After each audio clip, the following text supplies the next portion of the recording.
puno ng saging. Yan po oh. Pati po yung puno dito nalaglag. Sobrang lakas ng hangin.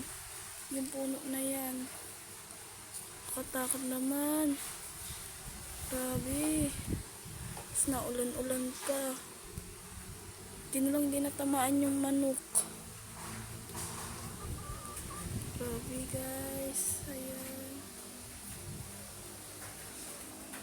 Grabe mga halaman. Nagtambakan na. Buti yung aso ko hindi nalaglagan.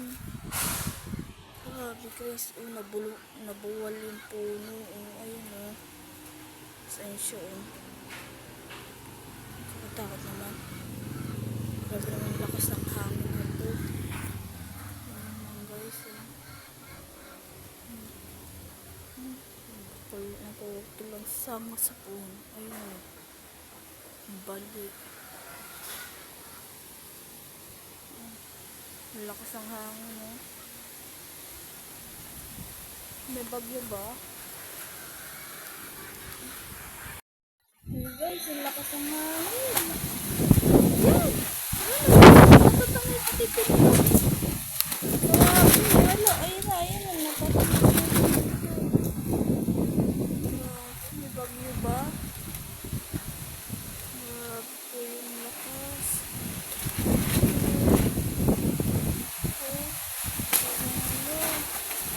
Napapuklos na yung bubong ng kapitbahay namin. Oh shit. Ito nakakatakot tumawag doon sa bahay. Ayun o, putol yung taas. Ito siya, yung nalaglag. Ayun. Grabe po naman guys. Nakakatakot. May bagyo ba ngayon? Magpapasko, ganito ang panahon. Ito na lang yung aso ko, nandun lang siya sa gilid, sa may bato. Ayan guys.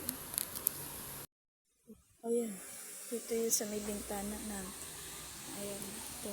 Nalaglag yung mga sanga niya kanina. Ang dami yung dahon. Lakas talaga ng hangin. Ito may puno. Taas pa rin ng mga puno dito sa amin. May nalaglag na nga na sanga dito sa loob. Grabe siya. Lakas naman yung sawing sayang.